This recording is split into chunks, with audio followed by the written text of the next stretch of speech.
hashimigwe umwami kubwo amahirwe dufise yo kuba hano kugira ngo dusenge twishikanire Imana tuyisabe ngo iduhezagire nk'uko yahezagiye abo ubwiwe yahamagara akagira ubuntu abo yahaye amasezerano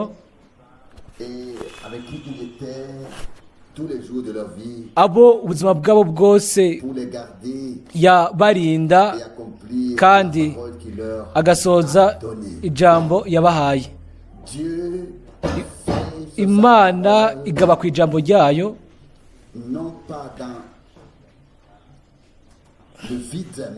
atari mu bintu by'ubusa gusa, ariko n'ahantu abantu babyakirana ukwizera, ahantu baba biteguriye kujya ku ruhande rwayo kugira ngo bisohoze ku isi. nta nkeka twarafashe mu gice kinini, twaramenye igihe twatawe, igihe tubayemo, twamenye ko twamenye iby'Imana yitwararitse ubu, kandi twashimitse kandi yuko ntitukibaye mu bindi bihe, ariko tubaye mu gihe kidasanzwe, igihe gikomeye gusumba ibindi, igihe kirimo ibintu byinshi bihushagirika gusumba ikindi gihe cyose. n'igihe aho abantu n'igihe aho abantu bafise bagowe cyane kubona inzira y'Imana ngo bamenye ukuri icyo ari cyo, kuko abantu bose bifata ko bafise ukuri, abantu bose bifata ngo bakorera Imana, ngo bakurikira Imana. Hariho inzira nyinshi zagiye hejuru, zahagurutse, hari amajwi menshi yahagurutse. Hagati y'ibyo bintu byose Imana ifise ubwoko bwayo, kandi abayo bumva ijwi ryayo. Ijwi ryayo ni ijambo ryayo, atari ibyo je nsobanura cyangwa ibyo wowe ushaka gusobanura byo mu ijambo ryayo, ariko ijambo ryayo iryo twabwiwe mu buryo bwumvikana kandi mu kuri kose.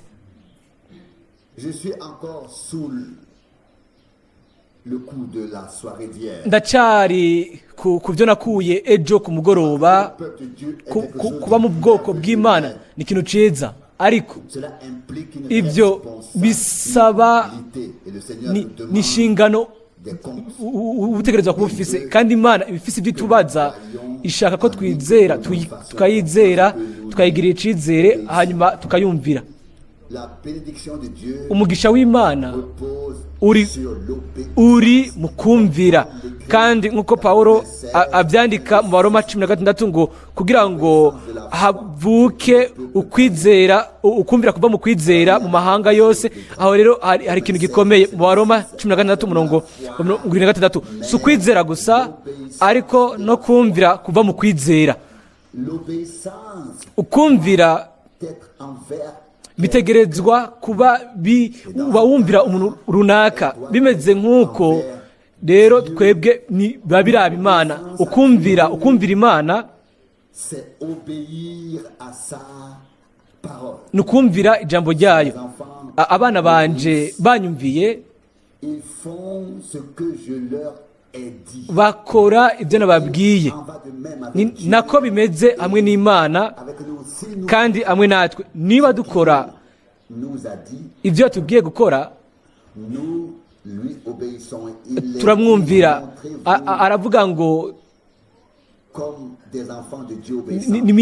ngo mwigaragaze nk'abana b'Imana bagamburuka, ntimugashushanywe uburyo bwanyu bwo kugenda nk'uko isi igenda.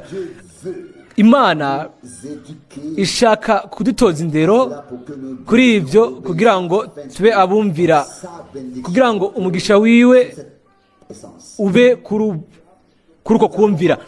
Turafise kandi twumvise ibintu byiza, kandi ntegerezwa kwiyumvira uburyo ubwo Dawidi yaciye mu bintu byinshi bitandukanye mu buzima bwiwe, ariko minsi yose yaraseruka imbere y'Imana, ariko aravuza impundu, ariko aridoga, yarira, yahimba, araninahaza, akanezerwa. Minsi yose yaza imbere y'Imana. Igihe usomye Zaburi, ni ibintu bica mu buzima nk'uko twese bituba ko basi tubicamwo. Minsi yose yaseruka imbere y'Imana, akabaze ngo niyaza ahera hayo akambaza izina ryiwe, ko umwami azokwishura. Twarabyumvise mu butumwa bumwe, umwami yarasezeranije yuko azokwishura, ariko ntiyavuze ngo azokwishura ryari. Rero birashobora gushika yuko dushingira igihe Imana, hanyuma tukavuga tuti, mwami, mu gihe iki niki wari ukwiye kwishura. Ibyo rero nibitashika, sindabizi. Imana rero yitwarika gake cyane, biri hasi ingene twe dukoresha umwanya, ariko ingene dushinga umwanya, ariko yitwarika cyane twebwe. Kandi dutegerezwa kumenya yuko tudakwiye kubwira Imana igihe ikwiye gukorera ikintu, ahubwo twizere gusa ko izobikora, kubera yuko yabisezeranije. Uko rero tuba twirinze imibabaro iyo ubwacu tuba twiremeye, hamwe no guhemukirwa uko nyine tuba twishingiye ubwacu. Twebwe duhemukirwa mu bintu tuba bwacu twishiriyemwo muri gahunda yacu, atacu tugabanije, atacu twongeye ko. Imana nirigera iduhemukira na rimwe, nta na rimwe. Ahubwo ni twebwe twakoze ku buryo bw'uko ibintu bimwe muri ibyo bintu bishika, ariko ibyo bintu byose ni twebwe tuba twabiteguye imbere y'igihe. Rero biciye uko ibintu bikora mu bihe byacu, amaordinateri, ibyo biragongana. Ndiko nk'ubwo buryo mu bizanaho birabaho kuri jewe, kuri wewe, kuri twebwe. Reka tugaruke mu bihe bya kera, aho abantu baba bafise icizigiro kitafise aho kigarukira, bagifitiye umwami icyizere, aho batashobora gushinga igihe bishingiye, ahubwo baba bafise ukwizera mu Mana, kandi bakaba bazi ko izokora neza ibintu. Hano twasobye ngo harahiriwe uba mu nzu yawe aguhimbaza ubudasiba. Inyuma y'iryo jambo hari ijambo sera, kandi iminsi yose igihe iryo jambo sera ryanditswe habariho ukubanza ukaruhuka. Abantu barabanza bakazirikana, bagahagarara kuri icyo cyumviro. Nshaka kuvuga yuko na twebwe dushobora guhagarara aho. Zaburi 84:5, iyo dusomye mu isezerano rishasha 4 mu Kirundi, ndibaza ni mu RWAYO mu Kirundi, akavuga ngo turi inzu yiwe. Igice 3:4 twasomye muri Zaburi 84:4, hanyuma Abaheburayo 3:6 ngo turi inzu yiwe. Imana ifise inzu hano ku isi, ifise inzu, kandi muri Timoteyo wa mbere 3:16 aravuga ngo kugira ngo umenye ingene ukwiye kwitwara mu nzu y'Imana, ari ryo shengero ry'Imana nzima,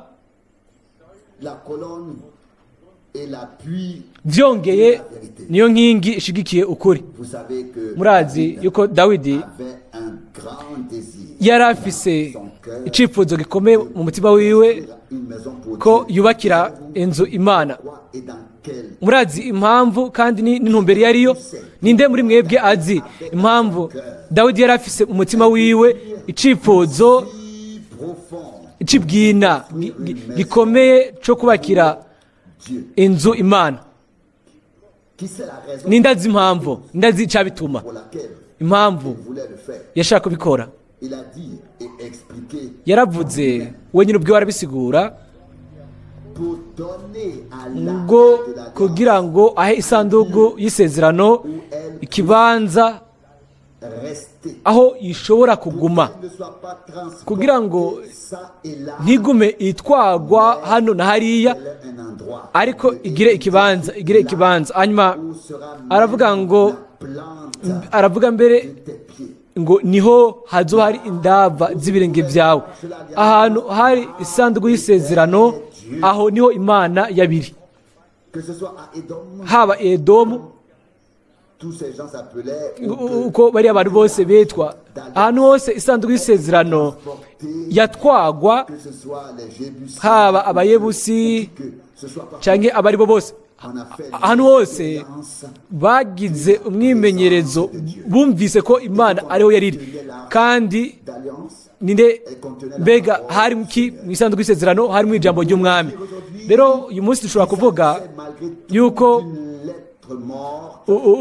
nyuma ya byose ni inyuguti ipfuye, kuko inyuguti zari ziri ku bisate by'amabuye canke byaba byanditse ku ruhu rw'impene. Kiriya gihe kera babyita parcheme. Ariko tugiye kure, dutegerezwa kuvuga yuko nubwo ijambo ry'Imana ryanditswe kandi rigasa nk'aho umenga ni inyuguti zipfuye, ariko ryaguma rifite agaciro kandi ari rizima imbere y'Imana. Kandi Pawulo arandika mu Baheburayo ngo rikarishe gusumba inkota y'ubugi bubiri. Imana ibatanye n'ijambo ryayo. Ahantu hari ijambo ryayo, aho niho iri, aho niho iri ngaho. Ubu rero tugeze mu gace aho twese twategerezwa kuba turi inzu y'Imana, urusengero rw'Imana. Kandi ibyanditswe byera biravuga ngo urusengero rw'Imana ni rwera, kandi ngo nico muri Abikorino ba mbere 17. None urusengero rumaze iki? Twaramaze kubivuga, ni kugira ngo haboneke, hatangwe ikibanza c'umwami ngo hatwagwemo isanduku y'isezerano. Igihe isanduku y'isezerano yashigwa mu kibanza cyayo, Salomo arasohoka, atarika ibiganza, arapfukama, yambaza Imana y'ijuru. Ubwiza bw'Imana bwuzuye iyo nzu. Byari ubwiza bw'Imana buzokuzura wewe nanje, hanyuma bukagarukana ishingiro ry'isezerano rishasha kuba ikintu c'ubwiza n'ishimwe ry'ubwiza bwayo. Ni ryari? Ni igihe ijambo ry'Imana rizoba rimaze gushigwa mu mutima wawe no mu mutima wanje. Jewe nawe tuzoba twacitse isanduku nk'iyo y'isezerano, iyo ijambo ry'Imana ishobora kubamwo. Aho rero Imana izomanuka aho, kandi izokwemeza ijambo ryayo iryo dutwaye. Ndiyumvira ko iki gihe ubwo ubucaje kugira ngo dutandukanye ibintu byose biva ku bantu n'ibintu biva ku Mana. Twatahuye yuko n'igihe kidasanzwe, mu gihe aho Imana iri kwikora ugutandukanya. Umuhanuzi nta nkeka Yesaya niwe yavuze ngo none urugano rupfaniki n'umuguruka nabishize mu kete rizunguruka ry'inkomoko. Rero ako gace ngo none ijambo rihuriye kuki n'ibisobanuro by'abantu. Twatahuye yuko uruvange ntirushobora kuguma ruri imbere y'Imana. Abana b'ibinyoma bakabyagwa bakaza batumviriza Imana, batigera bareka ngo babwigwe ikintu na kimwe, bagoma bakomantaje imitima yabo. Ni ibyo nyene iko niko byagenze hamwe na Ishimayeli, umuntu w'inyeshamba. Nubwo yari afise Aburahamu nka se, ariko nta sezerano. Umuntu w'inyeshamba ntiyashobora kugondwa. Ni nako bimeze ku bantu bose badagamburukira ubu ijambo ry'isezerano ry'Imana. Baragenda kandi Imana ntishobora kubavugisha. Harahiriwe abo ababa mu nzu yawe bakaguhimbaza mu bihe byose. Icyo nicyo cyifuzo cyacu, icyo nicyo twifuza. Woshobora gusoma ibintu byose ugasubiramo. Ubugingo bwanje bwipfuza kuba mu rugo rwawe mwami.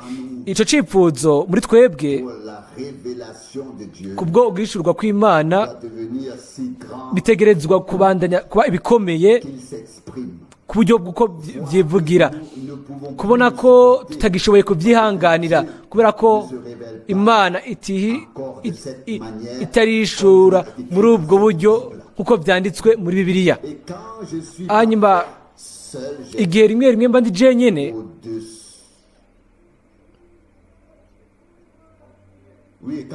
ego rimwe iyo ndi jenyine nkaba ndi aho nteramira, siko ndavuga aho banywera, ariko ndavuga ahantu hejuru haba hari amatara. Hanyuma aho hariho Bibiliya ishaje ya kera imaze imyaka 300. Hanyuma aho rero ndiko ndamurikirwa n'uwo muco, ndavuga inshuro nyinshi gushika mu ijoro, nkavuga rimwe nkavuga ati mwami Mana yanje, ibintu byose byavuzwe hano ni by'ukuri, kandi urucari yayindi nyine uyu munsi wejeje igicingana kizima hano kwese ugisiga inyuma. Ubu rero ufise abantu abo ushobora gukoresha kugira ngo usubire gukoramwo bya bindi nyene ibyo wakoze kiriya gihe kera.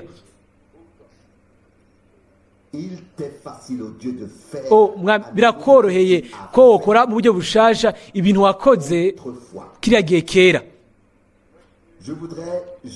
Nashaka gusa gusoma mu ncamake amajambo amwamwe kumbure na Rusi araza kuvuga amajambo amwamwe uyu munsi. Turashima cyane yuko dushobora gukorana tukubakana mu kwizera turi imbere y'Imana.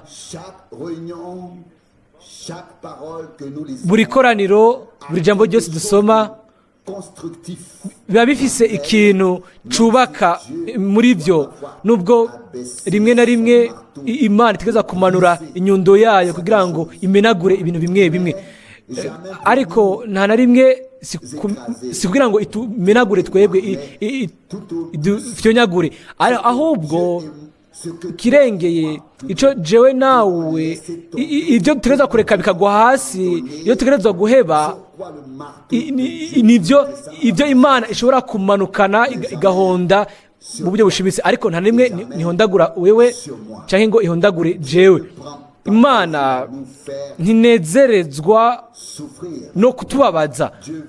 Imana ishaka yuko tuba abanezerewe. Ibyo byamaze kwandikirwa Teofile, abyandikiwe na Paulo mu cete kigufi, ariko ibintu biba ari ibizibira Imana ku bwawe no ku bwanje mu buzima bwawe bwo kwizera no mu buzima bwanje bwo kwizera, canke mu bwo gukura kwawe canke gukura kwanje mu buryo bw'impwemu. ivyo nivyo inyundo y'Imana izira. Ivyo nivyo bizira, nivyo inyundo y'Imana izira. Aho rero niho hashigwa inkota canke imbugita yo gikoni kugira ngo bikebe. Ariko twigishijwe muri kino gihe gusumba uko tweze kwigishwa kubyo bwuko ndabizi neza yuko abantu bose arabizera guhera kera bazohagarara gushika ku iherezo igihe baziye mu kwizera bazobifata nkaho ari igihe gikomeye cy'ubwiza gihambaye. Nta muntu n'umwe mu by'ukuri yagize umwimenyerezo n'Imana yoba agifise igihe coba gisumba igihe ciwe c'intango, kiretse Imana idutahuje yuko iherezo nayo rishobora kuba rihambaye gusumba intango. Ariko twebwe twese cyane cyane uko tugenda turasaza tuguma tugaruka mu gihe cya kera, kandi Imana uyu munsi ishobora kuzura abapfuye. Tuvuga ibintu byabaye kiriya gihe kera kubera yuko twabibayemwo bikiri bishasha, tuza mu kwizera ijambo riba rishasha, ubuntu buradufata twinjira mu bwami bw'Imana. Nico gituma ibihe ibyo twabayemwo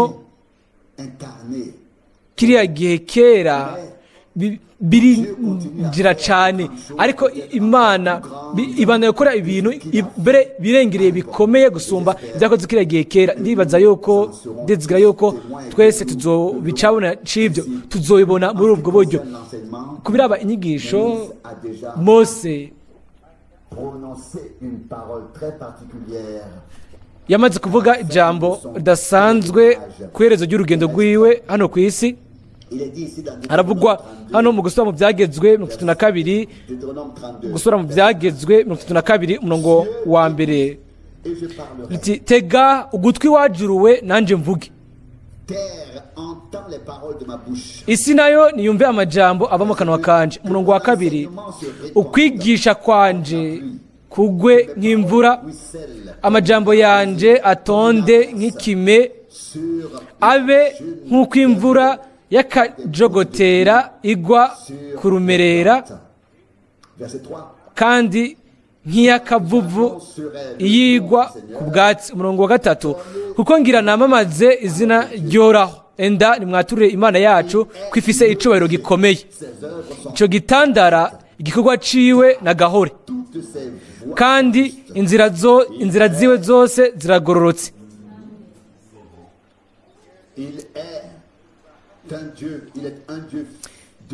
Ni Imana yo kwizigirwa itarimwo kugabitanya, iroranya kandi inyakuri. Gushika hano rero ijambo ry'igiciro ry'Imana twabiboye iyi minsi iheruka, nk'uko imvura igirira neza isi yumye, ingene ubuzima bugaruka, birakwiye ko imvura iza. Hano uyu muhanuzi w'Imana aravuga ku murongo wa kabiri ngo ukwigisha kwanje kugwe nk'imvura. Aha rero ni umwami avuga ngo ukwigisha kwanje kugwe nk'imvura, amajambo yanje atonde nk'ikime, abe nk'uko imvura y'akajogotera igwa ku rumerera. Inyigisho si amajambo y'ubusa gusa, inyigisho iva ku Mana bisigurwa ngo ni kunyweshwa n'Imana, ni kwicara ku kime c'isumba yose, hanyuma ko gutotara bigakurikira ijambo, kugira ngo urubuto rushobore gusohoka hamwe n'Imana. Nta majambo y'imfa gusa canke amajambo yumye. Ku Mana ijambo ryose riruzuye, ni kuvuga ni ubutumwa bwiza bwuzuye, kandi ijambo riherekezwa na mwemu kugira ngo arigire rizima. Iyo wiweje abahanuzi n'intumwa n'ubwenge bw'Imana ubwo ari bwo ubwo bashobora kuzaniramwo ijambo dushobora gusa gutangara kuri abo bakoresha ubwenge bwabo ibintu bimwe bimwe bisa nkaho menga birazitanye biragoye abantu barongorwa na mwemu nta kintu kimwe kizitanye kigoye byose birumvikana. Yakobo arandika mu gwete rwiwe mu gice cya 3 umurongo wa mbere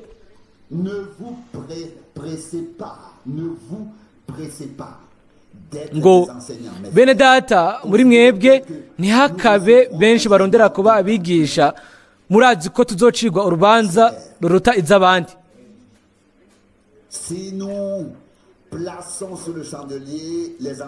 Dushize ku gitereko amatara inyigisho z'Imana zatanzwe muri kino gihe,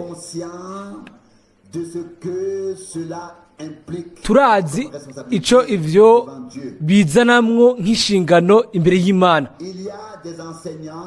Hariho abigisha bigisha batagira Imana, hanyuma bigisha ibyo bashaka, ariko Imana yashize mu ishengero intumwa, abanuzi, abungere, abigisha hamwe n'abavugabutumwa. Niba turi mu ishengero tugize umugabane mu ishengero ry'Imana, ubwo bukozi rero buzodukorako, buzoba busiguye kuri twebwe ico Imana yabushiriyeho. Kandi aranditse ngo Imana yashizeho ubwo bukozi kugira ngo itegure abera, kugira ngo bubashoboze. Kubera ko imbega dushimika ku bukozi bw'ubuhanuzi, kubera ko imbega duha inyigisho y'Imana ikibanza c'ingirakamaro, si kubera yuko tubishaka, si kubera ngo dushaka gutsitaza abantu, ahubwo ni kugira ngo dushimike yuko Imana ihagarara ku ijambo ryayo, kandi biracafise agaciro uyu munsi.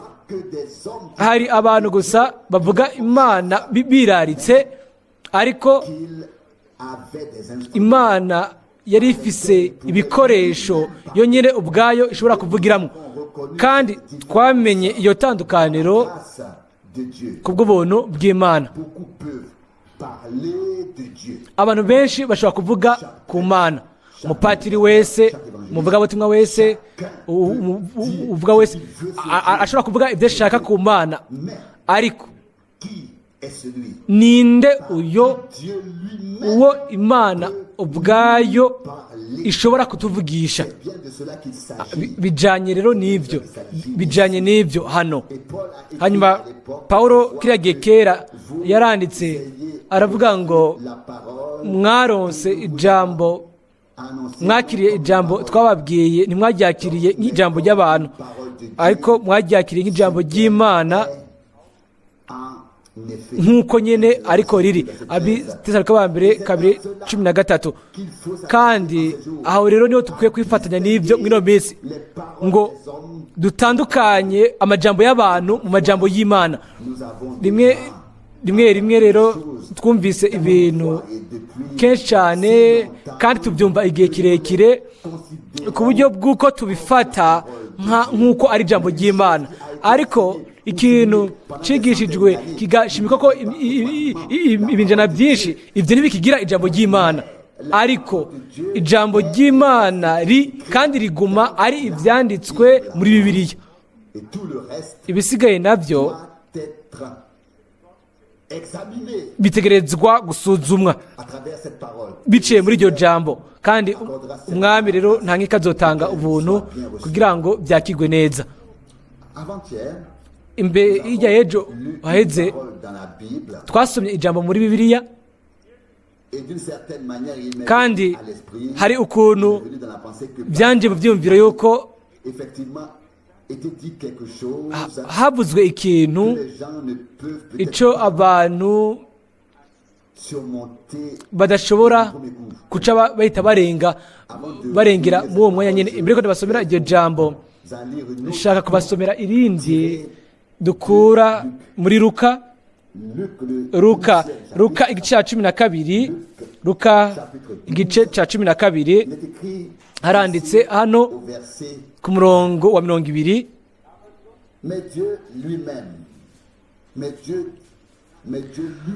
maze Imana iramubwira, ni muri Luka 12:20, maze Imana iramubwira iti wagipfuwe, muri iri joro barakwaka ubugingo bwawe.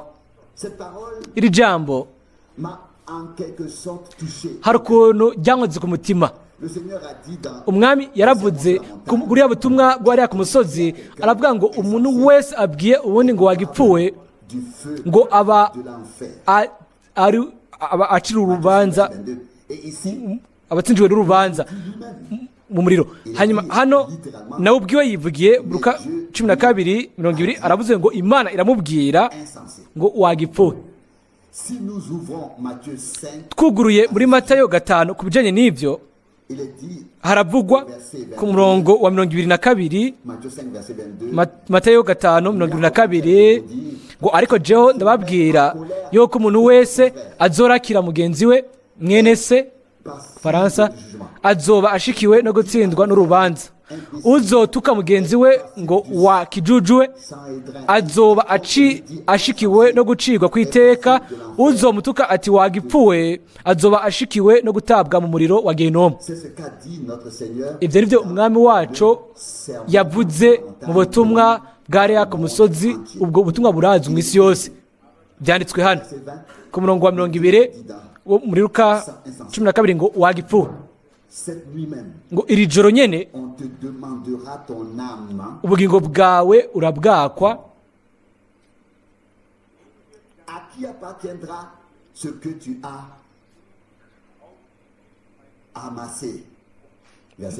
Murongo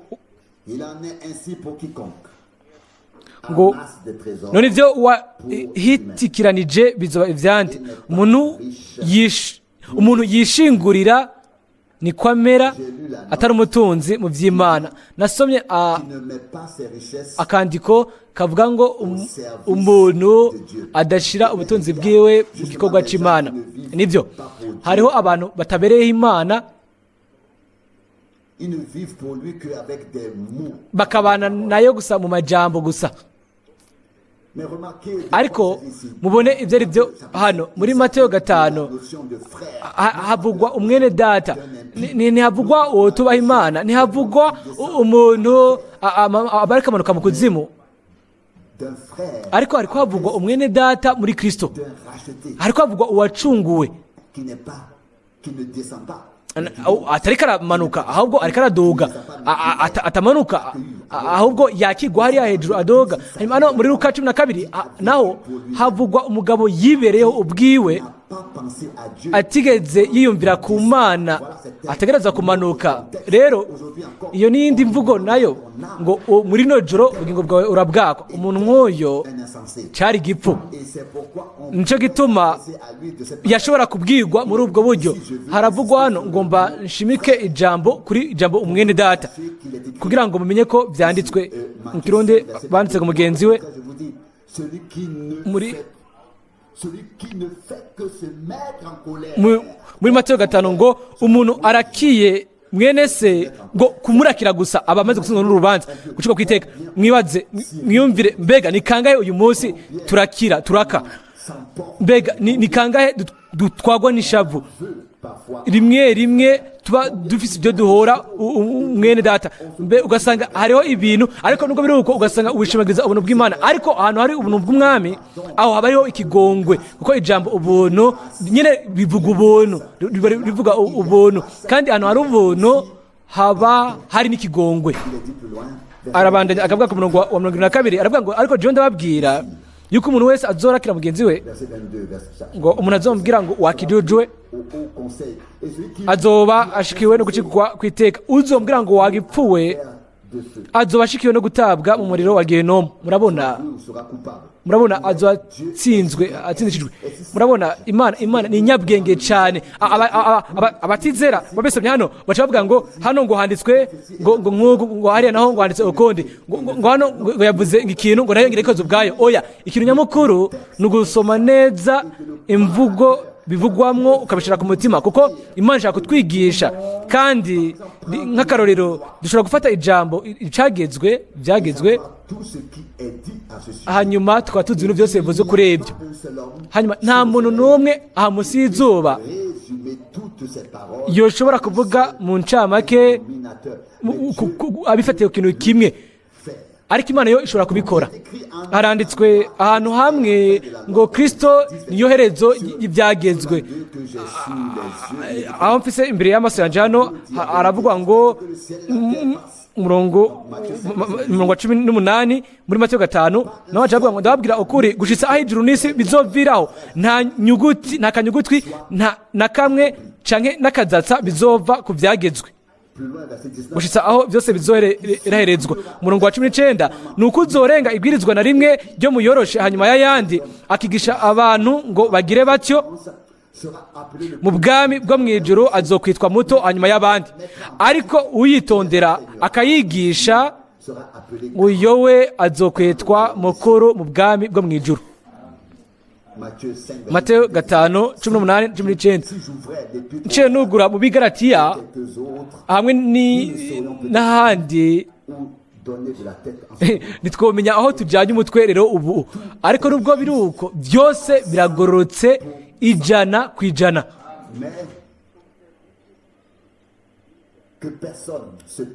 Ariko ntihagire umuntu n'umwe yihutira kwigisha. Ubwa mbere dutegerezwa kuba twigishijwe n'Imana.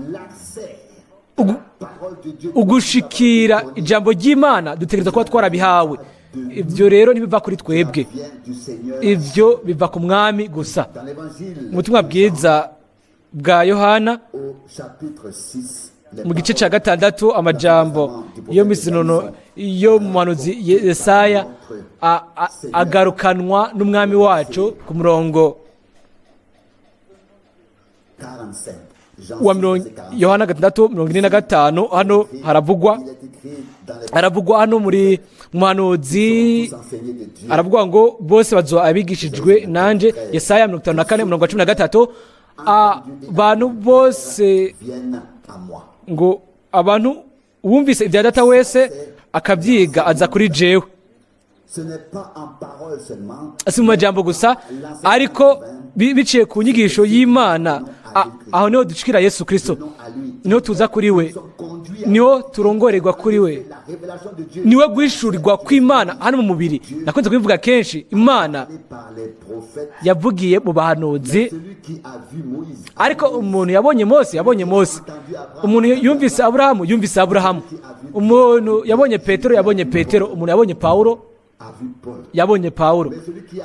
Ariko umuntu yabonye Yesu Kristo n'amaso asizwe n'Imana, yabonye ijambo ryambaye umubiri, yabonye Imana yishuye mu ishusho y'umuntu. Rero ikintu nyamukuru yo kuvuga ayo majambo ni ikihe? Muri Yohana 6 haravuga mu 5 ngo mu majambo yavugishwa n'Imana handitswe ngo bose bazoba abigishijwe n'Imana. Uwumvise ibya data wese akabyiga aza kuri jewe. Iyi ni inyigisho iva ku Mana, ko tuza kuri Yesu Kristo tukarongorerwa kuri we. Niwe mutima wo guhishurirwa kuva ku Mana, tukaza guhishurirwa Yesu Kristo. Murashobora kwibagira inyigisho zose zitaturongorera kuri Kristo, tujana kuri Kristo, ariko zishaka kudutwara mu bindi byicaro. Ducanye izo nyigisho rero gushika ku herezo, mbega tuzosangayo Yesu Kristo? Mbega dusangayo iki? Mbega ku herezo y'inyigisho dusanga hiki? Nico kibazo. Inyigisho yose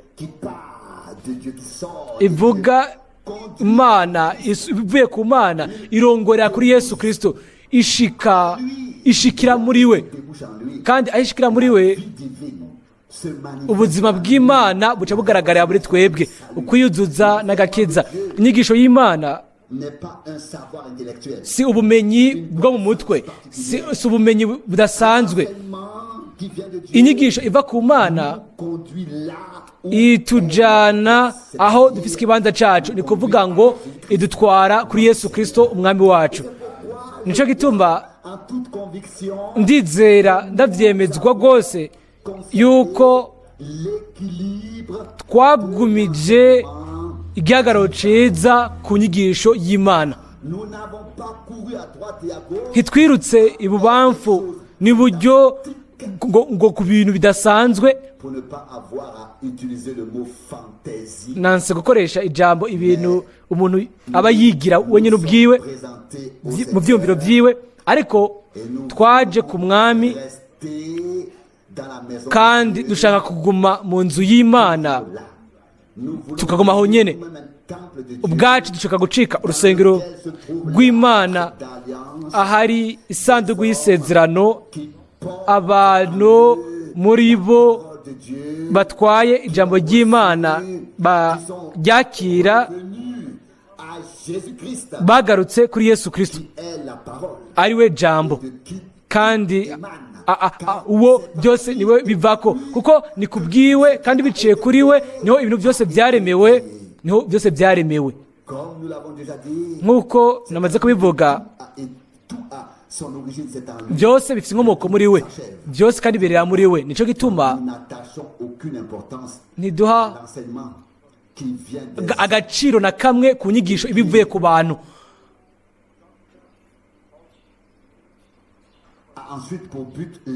Hanyuma ugasanga n'ubundi tumbera abantu, ariko twifatanya n'inyigisho iva ku Mana, kandi ntisigara gusa ku muntu Imana yayicishijemwo ayivuga, ariko inyigisho irongorera kuri Yesu Kristo umwami wacu. Ntihagararira kuri uwo muntu Imana yabicishijemwo.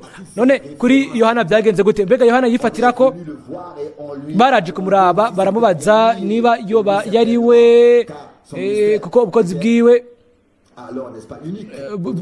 babona budasanzwe.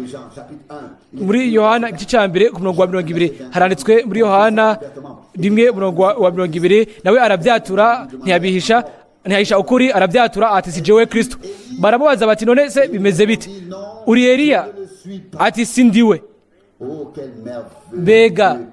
Mbega igishinga nahe ciza. Nta murongo wa Bibiliya ufise akamaro gakomeye ku isezerano rya nyuma yuko Imana bisumba ibyo umwami azorungika Eliya wavugishwa nawe imbere ku munsi ubwoba ushika, nkuko tubisoma. Baramubajije ngo uri Eliya? Arishura ati oya, sindiwe. Mbega yarabeshe canke yavuze ukuri? Biroroshe ko abantu bavuga igihe baca ku ruhande rw'Imana, igihe bavuga baciye ku ruhande rw'Imana. Inyigisho y'Imana mbega iri hehe? Ariko ntiri hanze y'ijambo. Inyigisho y'Imana iri imbere mu ijambo, ntishingiye ku murongo umwe wa Bibiliya, ariko uri ku gishinga nahe cose cuzuye cy'ibyanditswe vyera. Umuntu wese mbere na Satani arashobora gufata umurongo wa Bibiliya hanyuma akavuga ngo ku mwami biranditse ngo azorungika umumarayika, abamarayika bakwikorera ngo ntazoreka ikirenge cyawe gitsitare ku ibuye. Matayo 4:6. Si ikirenge cyatsitara umwami asimvye, wari kuba ari umubiri wose ubiguyemo. Umugwanizi ashobora gufata imirongo yose akuyanuka naka akayizana, ugasanga rero amadidane aruzuye arakwiye. Ariko Imana ishobora byose yarungitse abahanuzi bayo, abahanuzi, hanyuma yarongora iminwa yabo agacuracura amajambo yabo bakavuga mu izina ry'umwami. Ni nako bimeze gushika mwino minsi iyi. Igihe Mwene Data Branham yasenga muri bimwe mu butumwa akavuga ngo Mana, uri ya Mana nyene imwe yazibira akanwa k'intambwe kiragiye kera, gihe Daniyeli yateregwayo, zibira umunwa wanje niba ntegerezwa kuvuga ikintu udashaka ko mvuga, ikintu utashaka ko mvuga. Ingene uwo mugabo yari aciye bugufi cela lui-même au sérieux. ibyo bintu byose yabifata nka nkama akavuga ngo uzibire akanwa kanje niba nza kuvuga ikintu kitagororotse imbere yawe. À la question, hano ku kibazo ngo uri Eliya, Yohana yarishuye ati oya sindiwe. es-tu le prophète? Il a répondu. uri wa muhanuzi? arishura ati oya. Yari umuhanuzi ariko ntiyari wa muhanuzi uwo Mose yari yaravuze ngo Imana izohagurutsa hagati muri mwebwe umuhanuzi ameze nkanje, gusura mu Byagenze 18:15. yari yataye neza ikibazo abajijwe, hanyuma acishura mu buryo butumbereye. hanyuma haranditse kandi Yohana 1:22 baramubaza bati none urinde? Nous devons pourtant apporter une réponse à ngo tuje kwishura ceux qui ont t'envoyé. abadutumye. De quoi te prétends-tu toi-même? Kuri wewe wivuga ute? Verset 23, il répondit, je suis umurongo wa 23 aravuga ati dans le ndijwi ry'usemerera mu bugaragwa chemin du Seigneur. ati nimugorore inzira yoraho nk'uko wavugishwa n'Imana Yesaya yavuze. Il savait yavuze la première question. ingene ari igitangaza. yari azi ikibazo cya mbere, ikibazo cya kabiri n'ibindi nuko yari azi ati ibyo ntibifatiye kuri jewe, N'a pas eu honte ariko ntiyatewe isoni de répondre par oui. no kwishurana ati ego igihe bamubaza Tu. uwo ari we. Et il s'est alors référé à la yaciye rero afatira ku ijambo ryavuzwe n'umuhanuzi Isaïe. Yesaya. Bien-aimés, bakundwa, nous vivons à la même époque. tubaye mu gihe nk'icyo. Si les choses ont été clairement exprimées, niba ibintu byaravuzwe mu buryo bwumvikana bikaba muri kino gihe nk'uko bihuje n'ijambo ry'Imana, ce n'est pas pour mettre en avant un homme. si kugira ngo dushire imbere umuntu, ariko nk'uko byanditswe, nk'uko bivugwa ngo Un chemin au Seigneur, organisé mucire inzira umwami, mucire inzira Imana yacu. s'est produite. ibyo bintu nyene Dernier ministère. byabaye biciye mu bukozi bwa nyuma bw'ubuhanuzi bwo Imana yatanze. À cette époque, autrefois, les gens muri icyo gihe cya kera abantu ntibagumye bamase kuri Yohana, ariko bakurikiye umwami. pouvaient montrer le Sauveur. yashobora kugaragaza umukiza amutunze urutoki akavuga ngo ehe Hôte umwagazi du monde. w'Imana ukuri byaha by'abari mu isi. bakundwa, Transposé et appliqué à notre époque. reka ibyo rero tubizane mu gihe cyacu. ibyo bisigura kuri jewe no kuri wewe. Nous avons entendu ubwa mbere ni uko twumvise mu buryo bwumvikana la parole biva ku Mana bifatiye ku ijambo ibintu byose byasezeranijwe byo muri kino gihe, et que c'est avec la même clarté kandi ko biciye muri uko kubonesherezwa nyene au Seigneur, niho soit au retour du Seigneur. ugufatira ku mwami, ukugaruka ku mwami niho twabiherewe. Troisièmement, bwa gatatu, que l'homme que Dieu a utilisé umugabo Imana yakoresheje mu buryo budasanzwe nawe ntiyatewe isoni mettre en évidence no kugaragazwa ngo ashimike s'appliquait ku ijambo ryafatira kuri we, dans le prophète yaba mu muhanuzi Maraki ou dans d'autres passages. canke mu yindi mirongo ya Bibiliya. Ils ont été soulignés. Tout Byo- cela, byose byashimitsweko ibyo bintu byose kugira ngo ibyanditswe bishike. tous hanyuma ngo abo bose bigishijwe n'Imana baze kuri Yesu Kristo. c'est l'objet principal de l'enseignement divin. niyo mpamvu nyamukuru y'inyigisho iva ku Mana, Ce qui conduit ibintu des hommes bituma dukurikira abantu et à s'engager pour eux tukishyira kuri bo.